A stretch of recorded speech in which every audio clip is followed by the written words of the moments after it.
like to take a moment to acknowledge that this building occupies the Mississaugas of the New Credit First Nations land. As settlers coming together in this space, it is our collective responsibility to respect and regard this land as being the traditional territory of the Mississaugas of the New Credit First Nation, and to demonstrate our respect as we gather here this weekend in all our interactions. So our session is on Quebec First Nations and Canadian Imperialism. So we're going to, as per the structure of our other sessions here, we're going to have Chantal Sundaro, a member of the International Socialists, as well as Benoit Bono, an activist in Quebec Solidaire. We're each going to speak for about 20 minutes, and then we're going to have the rest of the time for discussion, and they will have an opportunity to wrap up at the end. So with no further ado, I will let Chantal get started. Thank you. All right, it's going to be my job to start by talking about the Canadian imperialism part of this session. And, you know, I think obviously we're living through a moment in Canada where using that word is becoming less strange, in fact, much more common. Certainly, there's no question that Stephen Harper is promoting a version of Canada that has been described as a warrior nation, with no longer any kind of even pretense of peacekeeping in terms of missions abroad. This is obvious in the occupation of Afghanistan.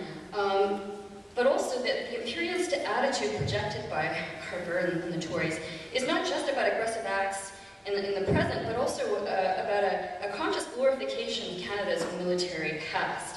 From the $30 million wasted in the commemoration of the War of 1812 to how, I don't know how much money is going to be wasted on the next wonderful anniversary we have in our future, the anniversary of the First World War, which we're going to hear a lot about Vimy Ridge and Canada's emergence on the world stage as a defender of democracy and what was in fact a complete butchery of many, many innocent people for no reason whatsoever except to defend profits.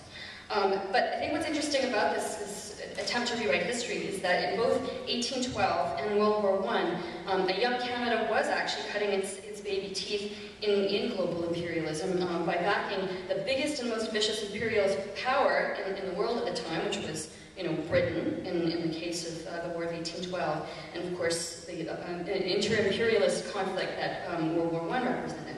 But the thing is that the glory stories that we're now hearing about these wars, this history, also disguise an ugly history of imperialism and oppression here at home within the Canadian state.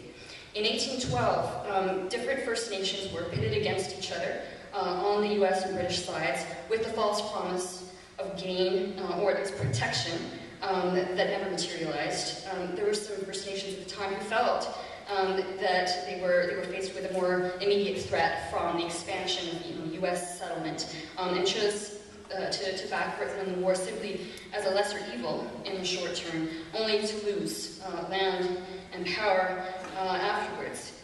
The Treaty of Ghent, which was the peace treaty that ended the War of 1812, completely dropped the demand for a neutral First Nation territory. It was the British reward for that support was to completely betray it. And in fact, even at the time, the Iroquois, for the Six Nations of the Iroquois, who tried to stay neutral in the War of 1812 in order to stay out of white man's war, and also to avoid having to face each other in battle, because of course the Six Nations spanned the border between US and Canada. That was also tragically, they were drawn into the struggle, which ended up weakening the Iroquois as a nation and capable of defending their own self-determination.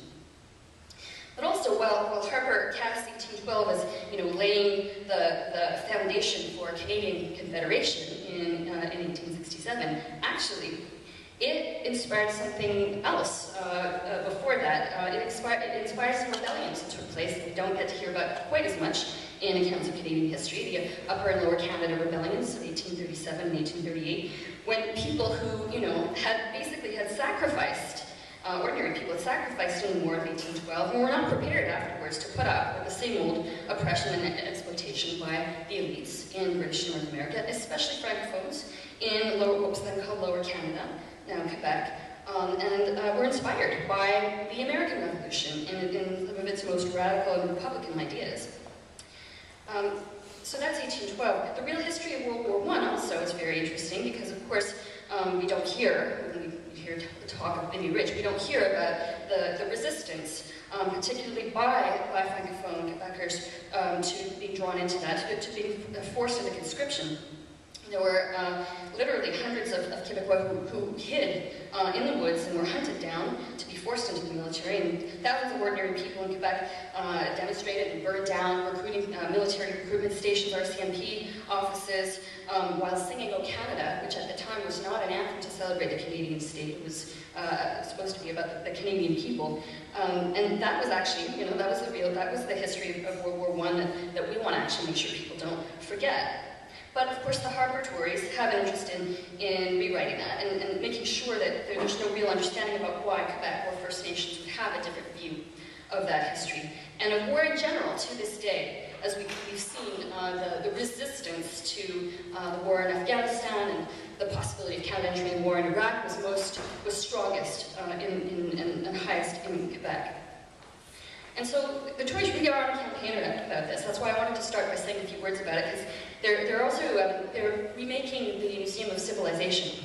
Some of you may know it's the most visited museum in Canada. It's in Ottawa, and they want to call it. They're going to call it the Canadian Museum of History to celebrate that particular version of history. It's the history of war and politicians, a great men and great events view of history. History from above. And actually the current Museum of Civilization is interesting because it's not brilliant, but it does show a very different view from below, in fact. The fact that this is a country that was shaped by the labor and struggle of ordinary people, and including struggle against colonial oppression that has sometimes involved unity across national and ethnic origin. There's also a new battle raging over how to teach history in schools. A few weeks ago, it was around Victoria Day, in fact, the Tories, they were trying to cut through provincial jurisdiction over education to study, this is through the Heritage Committee. It's like a standing committee in Parliament on Canadian heritage. They're going to use this committee to study how history is being taught in primary schools and all the way up to post-secondary. And there was outrage over this immediately. They seem to have backed off and instead are going to focus their inquiry simply on how military history is recorded and regarded in this country. The Heritage Committee has promised to, and I quote, undertake a thorough and comprehensive review of significant aspects in Canadian history with an emphasis on battles such as Vimy Ridge, the Second World War, including the liberation of Holland, the Battle of Ortona, Battle of the Atlantic, the Korean conflict, peacekeeping missions, constitutional development, the Afghanistan conflict, early 20th century Canada, post-war Canada, and the late 20th century. And what the committee is going to do is they're going to invite people to come forward and it's a very strange witness testimony, new witness testimony, first-hand accounts of these significant periods. And it prompted one historian at McGill University to sort of joke about this and say, well, are we going to rewrite Canadian history by committee? But in a sense, that's what's going on. And it opened up a bit of a debate around that time that Quebec Premier, Corinne Marois, weighed in on. And I don't know if you're going to mention this, but she sort of got into this because the Victoria Day, she made an announcement. Victoria Day in Quebec is celebrates the Patriots. Does it not? Yeah. So very interesting that she announced that the province's history courses in Quebec would also be revamped and expanded at the elementary, secondary, and cégep levels. During that same week, Quebec Native women presented a petition to the Quebec National Assembly asking that the realities of Aboriginal life be made a compulsory course of study in high school. Viviane Michel, who's president of Quebec Native Women, told the National Assembly that if students could understand the issues Native people face, we could fight racism. So, forget military battles. Canadian history has itself become a battleground. And I think that's interesting because there's a recognition that how people understand history matters to the present. And the question is, whose history? whose history is going to be the one that influences our actions in the present. There's a link for Harper and Canada's elite between Canada's stronger imperialist role abroad and the rewriting of this history at home. And that's why I think it's important in this session that we may not, it's not designed to look at the position of Canada abroad, but actually how Canadian imperialism looks from the inside as a prison of oppressed nations with a deep colonial history. And this wasn't invented by Harper, of course, but his national career was in fact built on reviving a really vicious Canadian nationalism and that was focused on scapegoating Quebec and First Nations, and also on an identity, Canadian identity that's essentially Anglophone and white. His national career was launched through the Reform Party, which came to prominence in the late 80s and early 90s. And you know, this wasn't too long ago, but in many ways, I think it's a period that hasn't been talked about very much in recent past, but it really is what laid the groundwork for the kind of warrior nation rhetoric that we're hearing today. So I just want to describe a little bit, give you a quick chronology of what was important at that time. The Reform Party was really openly a party that campaigned around English rights and supported campaigns at the time that were about English-only language rights in towns in English Canada, and also took on the notion of multiculturalism. The hyphenated Canadianism was the term used to describe people who are not, who would call themselves Italian Canadian or Portuguese Canadian, as opposed to being committed to what Canadian identity was. But what really allowed the Reform Party to grow at this time was the politics of more mainstream parties, who were not as openly racist, but shared focus on bashing Quebec. And it was at this time, in the late 80s and early 90s, that there was a major constitutional crisis and repeated attempts to try and bring Quebec formally into the Constitution, into Confederation, which it was not. And it was a period of repeated failure to do this because it just wasn't possible to get consensus on offering Quebec the most minimal constitutional rights to get them to sign on, minimal recognition of Quebec as a distinct society. And it was in response to this failure that there was a close vote in Quebec on a referendum on sovereignty in 1995. So all of this generated a lot of rhetoric at the time about how Quebec's demands for rights or for sovereignty threatened Canada and the great progressive vision of unity and social justice that it supposedly represents. And I want to argue at this time, I think that bashing Quebec sort of became like the gateway drug for scapegoating other communities. And this wasn't always obvious, though, because it was dressed up as something progressive, right? That, we had to unite and protect Canada, protect this great country from being pulled apart, but also to defend the rights of immigrants and especially First Nations. Because one of the big stories told at this time was that the interests of First Nations in Quebec are inevitably opposed to each other, largely because the Quebec people, because of their national aspirations, are supposedly more racist than anyone else. And at the time, the claim was that this was demonstrated by a number of crises, like the standoff at Oka by the Mohawk at Gansantagi, and then the fight by the James Bay Cree against the Great Whale Hydroelectric project in northern Quebec.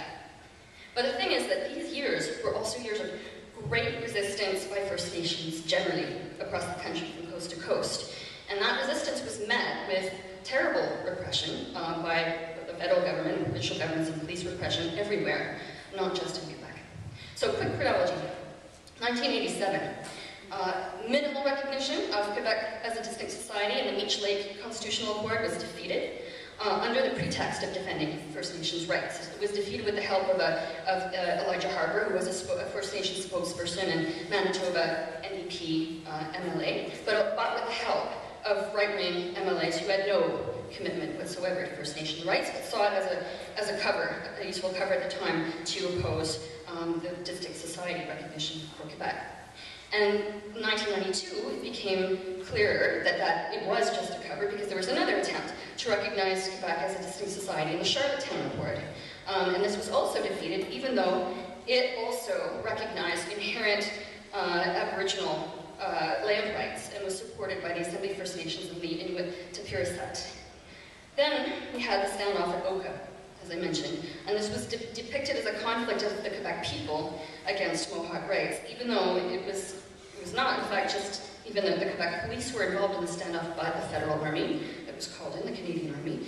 And although there was, of course, some ugly racism shown by ordinary people, as there tends to be, unfortunately, at the time, there has been an attempt by First Nations people to occupy land. We saw it not far from here in the standoff at Caledonia, where, unfortunately, we saw it on the side of people at that time. However, the fact is that the way that conflict was depicted by the English Canadian media was very one-sided. It really focused on a particular incident. There were riots in a place called Chateauguay, and you kept seeing that imagery, that footage over and over again. But in fact, and you didn't see coverage of the daily demonstrations by Quebecers, by people in Montreal, in support of the standoff at Oka, and weekly buses that were sent out that went up with supporters bringing supplies to Kanesatake from Montreal.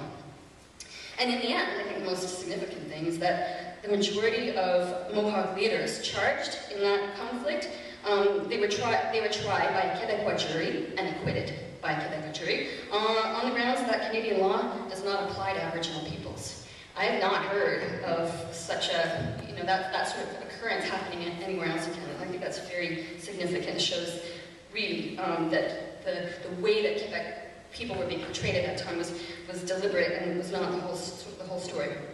In 1995, the hypocrisy of this was really demonstrated because the federal government unleashed the largest paramilitary mobilization in Canadian history against First Nations people at Gustafson Lake in British Columbia. And then in that same year, Stony Point First Nation activist and land occupier Dudley George was murdered by Ontario Provincial Police that same year at the Wash Provincial Park here in Ontario. In 1995, also, of course, Quebec and First Nations were directly pitted against each other on the question of sovereignty. In the Quebec referendum, it was a very close vote, 50.6% voted against sovereignty association. And then in October of that same year, the Cree of Northern Quebec held their own referendum, where voters were asked, do you consent, as a people, that the government of Quebec separate the James Bay Cree and Cree traditional territory from Canada in the event of a yes vote in the Quebec referendum? The Cree voted 96.3% to stay with Canada, and this was an understandable response in the fight over the Great Whale Hydroelectric Dam project in James Bay in the early 90s. Sorry, I'm going to sit down.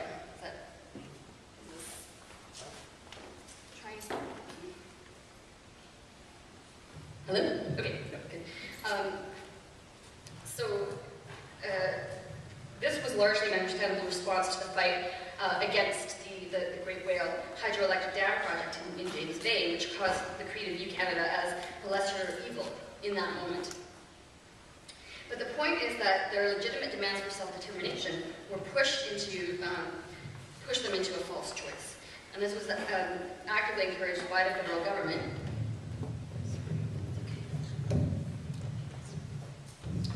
This was actively encouraged by the federal government who proposed the pretext of protecting the Cree and their land to justify the federal threat in 1995.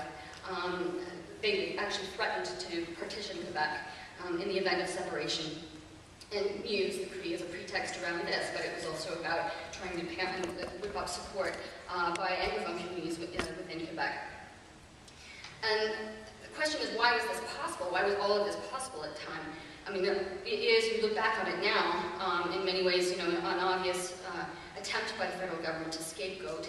But also, I think, it showed some limitations that were placed on their ability to just bash Quebec without some kind of justification. Because it had been a much more direct and brutal history a couple of decades before, and in the October crisis in 1970, where the government felt they could put down a movement for self-determination in Quebec with tanks.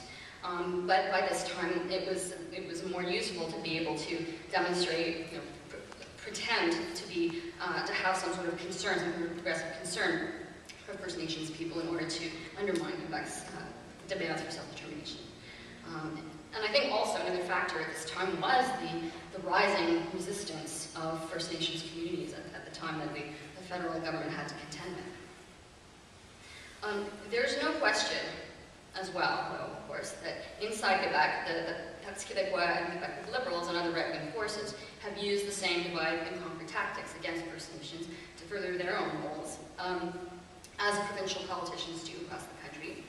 But this was not evidence of ordinary people in Quebec being more racist or opposed to First Nations rights than anywhere else in Canada. Now, the consequence for us in English Canada has been the rise of this legitimation of anti-Quebec politics that helped to fuel Harper's career and the rise of the Tories after the Reform Party. So this, I think, is the situation we find ourselves in now, and so we have to fight for a people's history of Canada that exposes it. And so I'm just going to say, before I pass it over to Benoit, that there are, I think, four main things that we need to think about in looking at what constitutes an oppressed nation within a place like Canada. One is a historical reality of conquest, but another is the historical legacy of that conquest in terms of its material effects. Another is the subjective experience of oppression that's based on history, the consciousness that people have of being part of an oppressed community, and the political dynamic in how that plays out in things like constitutional debates or points of resistance on the ground and in the streets. I think both Quebec and First Nations fit this description in different ways within Canada. They're divergent histories of oppression, but both are rooted in the existence of the Canadian state. And of course, it hasn't always been the case that the interests of Quebec and First Nations have been successfully pitted against each other. And there are so many great moments in Canadian history where we could talk about, but one that stands out was the hanging of Louis Riel by Sir John Macdonald, where the voices of protest were loudest in Quebec against this. And of course today, Idle No More has successfully reminded the Canadian population of the very real historical and material legacy of conquest that lives on today in the destruction and pillage of unceded territory and grinding poverty, neglect, and reserves of First Nation communities. And although Quebec appears to have come a long way from the Plains of Abraham and the conquest there, it wasn't until the Quiet Revolution of the 1960s that to be francophone in Quebec no longer meant being a second-class citizen. It used to be the case you didn't have the right to speak French even as your language of work within Quebec, and even if you were bilingual, you were still paid less, treated as cheap labor, and paid less than a unilingual Anglophone would be. And I think one of the things to remember when we look at the strength of the Quebec student movement that we saw emerge around the Carré Rouge last year, but also the repeated general strikes that they've been able to carry out, we have to remember that, it's interesting, we hear a lot of talk about how tuition is lower in Quebec than anywhere else, and yet the participation rate in post-secondary education is lower there than it is here in Ontario, where tuition is so much higher.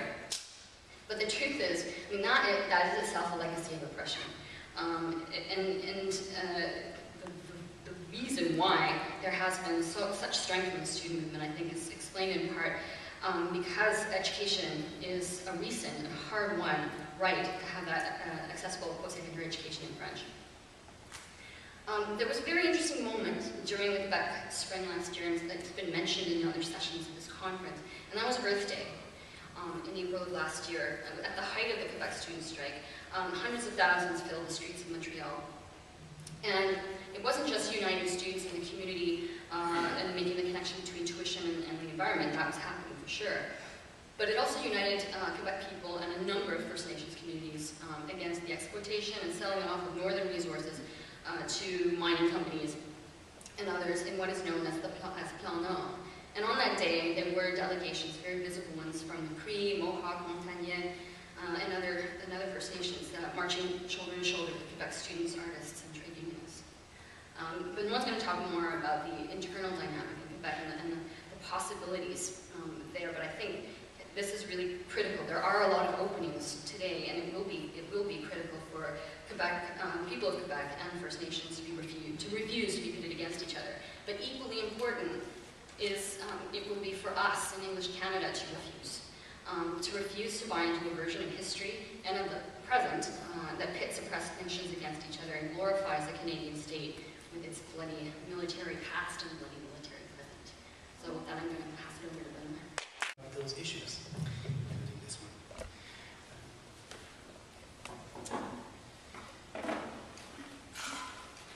Well, very happy to be here. Thank you to the organizers of this événement incontournable. You know, it's always good to come back to Toronto for Marxism. Just a quick note to follow on what Chantal was talking about. That proposal to include more Aboriginal history and especially Native women's history and all that into the curriculum was taken on wholeheartedly by two members of the National Assembly, and I think you know who they are. Also, those demonstrations in solidarity with the struggle of the Mohawk in 1990, I participated a little bit in those, and but there's one person who was the central organizer of the whole thing, was Socialist.Ca, who is a leading member of Quebec.Ca.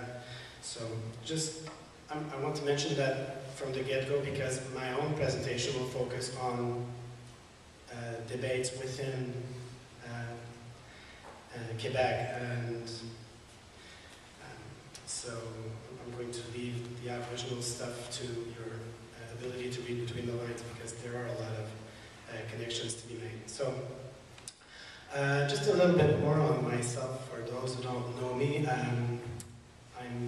I'm here representing Quebec.Ca because I was involved in the national leadership of Quebec.Ca for about 4 of the past 5 years in 2 different positions, and so I've been quite involved in the inner workings of the party and various aspects of how things have been going since the beginning. So the current leadership of Quebec.Ca thought it would be a good idea for me to be here, so let's hope we can make the most out of that.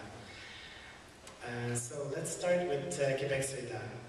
If Quebec.Ca was a business, its sign, you know, on the door would probably say something like "Uniting the Left since 2006."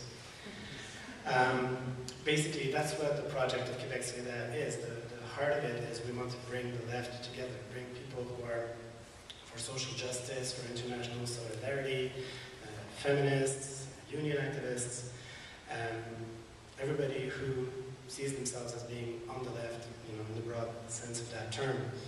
And then from that, we build a common program and platform regularly. We're not even done writing the program of the party. About 2/3 of it are done at this point.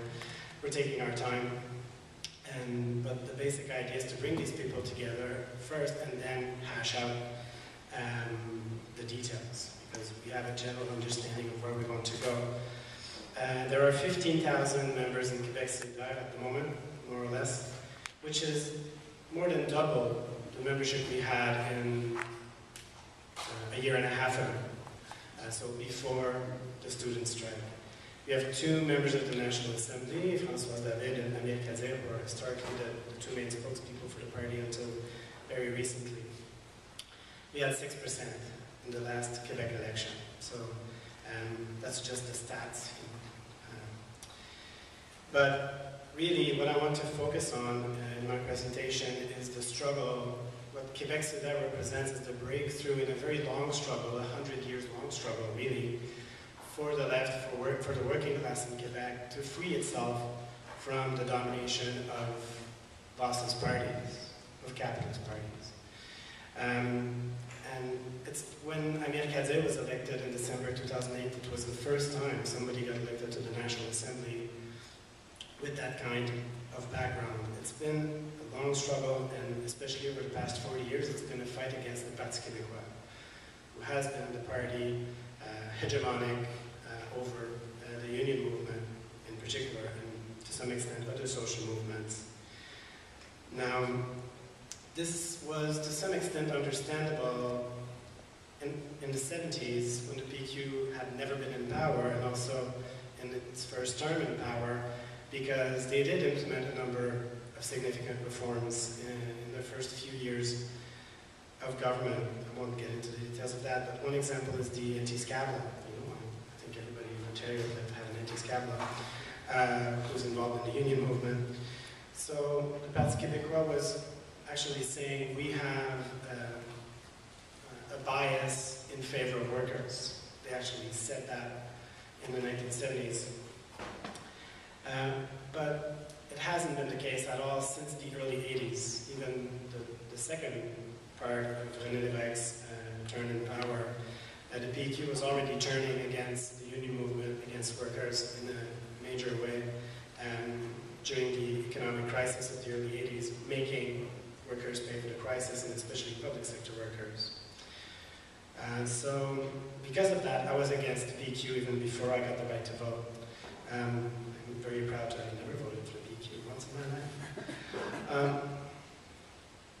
But so then, since the PQ's been obviously against workers for 30 years, how come so many people in the union movement and other progressive circles still support it? There's just one reason, really. That reason is the idea, the cornerstone at the heart of the building of the Parti Québécois, which is unity of all sovereigntists. That's what the PQ is founded on. We're going to bring everybody together on the basis that we're all in favor of some kind of independence or quasi-independence for Quebec, and everybody who more or less agrees with that, let's all come together, whether your political background is with social credit or the Liberal Party or Trotskyism or whatever, we don't care, just all come in the same big political organization. That held on basically until the referendum of 1995, up to that referendum. There was a very broad unity in the yes camp in 1995 under the leadership of the PQ, essentially. But things have changed after that. There were several elements to it. One is that since the referendum of 1995, the PQ has found no new strategy, nothing concrete to put forward in terms of the national struggle of Quebec itself. They've gone from trying to bring together les conditions gagnantes, the winning conditions, which under Bouchard meant austerity policies, basically showing that Quebec was a reasonable partner for international capital, to now what is referred to as la gouvernance souverainiste, which basically just means the PQ government. It's a euphemism for PQ government that has no meaning whatsoever. And on top of those neoliberal policies, like if it had just been for the fact that we're implementing neoliberal policies, we might not have been able to free ourselves to some extent from the dominance of the PQ, but what made Quebec-Ca possible ultimately was the mass movement of resistance to those policies. From the very start, in 1995, 1996, the first March of Women was in 1995, the Quebec March, and then in 2000, the World March of Women, under the leadership of Françoise David, president of the Women's Federation at the time. The student strike in 1996, which was a stepping stone towards the other big student strikes that came later. So the combination of the PQ basically being disoriented on its core issue and obviously right-wing and facing massive resistance made it possible for the emergence of a new political alternative on the left. And that's ultimately, after 10 years of a complicated process, what led to the foundation of Quebec-Ca in February of 2006. But then the appearance of Quebec-Ca on the scene and the fact that they were unable, the PQ, in spite of all their efforts, were unable to marginalize Quebec-Ca and ignore it until it went away on its own. When Quebec-Ca was not going away, they were not able to marginalize us, and on top of that, we got somebody elected in 2008. It meant that and we were obviously for Quebec sovereignty, Not because it was our starting point, because it wasn't. The starting point, as I said earlier, was to bring the left together. Once all these thousands of activists came together and talked about the national question, they realized, oh, 95% of us are for independence, and the other 5% really don't care. So that was the position of the party in kind of an obvious way. So the PQ could no longer pretend that they were the party bringing together everybody who was for sovereignty or independence. That in turn created a new ideological phenomenon that I've baptized métapéquisme, which means PQism outside and beyond the PQ, but it's still the same idea of uniting people on the basis that they're all for sovereignty. But in that sense, with métapéquisme, it's the idea of bringing the PQ and Quebec together in an alliance to achieve sovereignty. And that has been a new form of the same idea that's driving the leadership of the PQ completely mad, because they keep reasserting the fact that no, if you want sovereignty, you have to go through us. But at the same time, it's a bit of a problem for us too, because we're trying to put forward another paradigm, which is uniting progressives, uniting people who have a common view of what society should be. So it's kind of a transitional form. I don't think it will last very long. How much time do I still have? Just about 10. Now, all these phenomena were exacerbated by the collapse of the Bloc Québécois 2 years ago in the federal election in what's called the Orange Wave. I would argue a bit in the same sense as someone else who spoke in the previous session, that it was not so much a vote for the NDP as a vote against everybody else, including against the Bloc, who basically didn't have anything concrete to put forward. And that highlighted another phenomenon, which is that as the PQ's vision of Quebec sovereignty increasingly adapts to, just managing capitalism as it is, and not making anything move, and not making sure that people are not afraid of what might happen, and being as reasonable as possible. They've been hollowing out their project to the point that now it's nothing more than just an identity marker. It's like the equivalent of the Red Square, which they did wear and then didn't give a shit about once they were in power. But really, they're saying, we are sovereigntists, therefore you should vote for us. That it doesn't go further than that. And when the Bloc Québécois started panicking at seeing the rise of support for the NDP, that's all they could think of. Hey, we're sovereigntists, you're sovereigntists, you have to vote for us. But a full third of the people in Quebec who identify themselves to pollsters as being for sovereignty voted NDP. And that's what brought the Bloc Québécois down. And this is now putting the NDP in the contradictory position of being a strongly federalist party, but also being the preferred party of francophones in Quebec, including sovereigntists. How they will navigate that in the next couple of years, I don't know. It probably won't be pretty. But that crisis with the Bloc caused a crisis then in the PQ caucus that led 4 of the most prominent MNAs the PQ had at the time in opposition to leave the party, and one of them started a new party called Option Nationale. That party got 2% at the last election, but didn't manage to elect anyone. But still, it's symptomatic that the PQ basically is falling apart.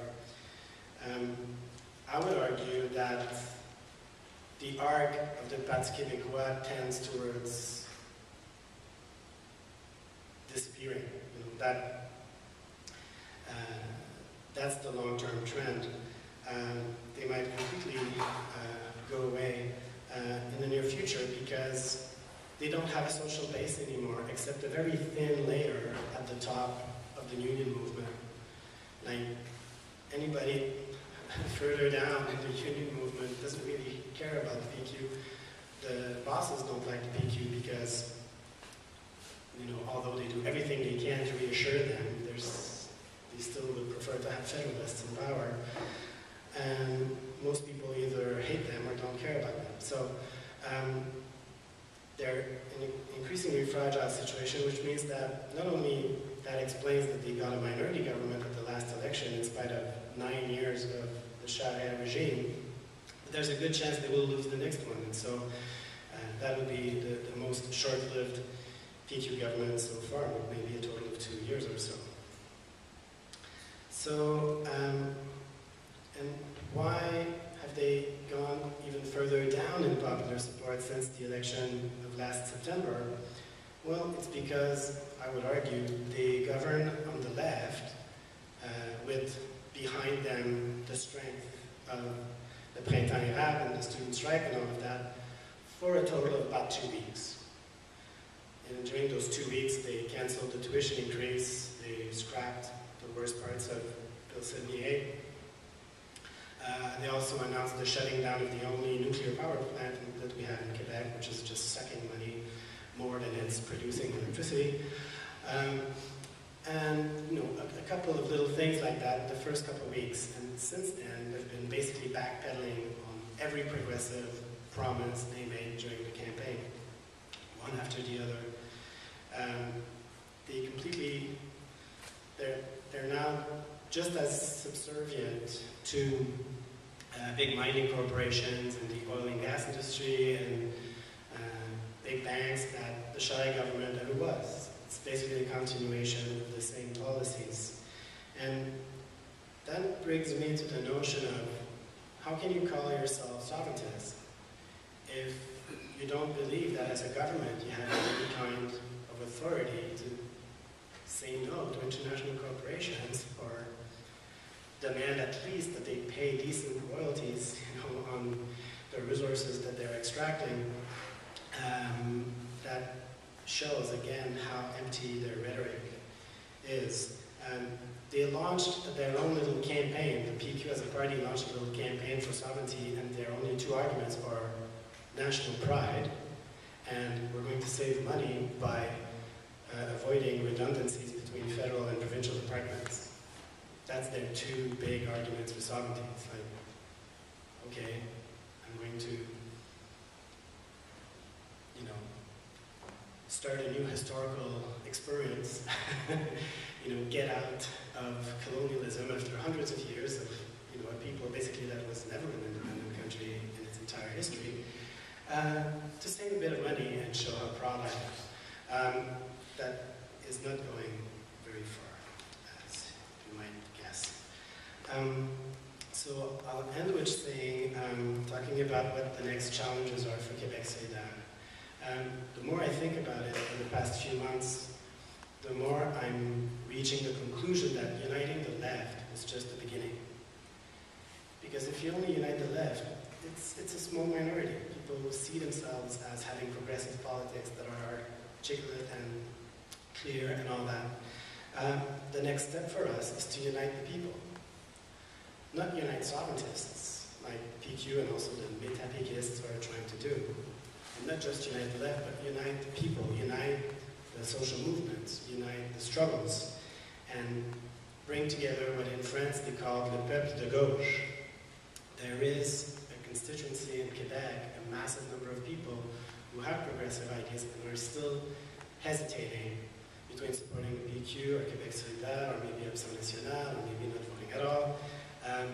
To unite these people in their hundreds of thousands and make a significant breakthrough both electorally and both as in the process of building an organization that's not just about elections, we need to reach out to that bigger project of uniting the people. And I think we're on our way to doing that, and I'm very much looking forward to the next 10 years of building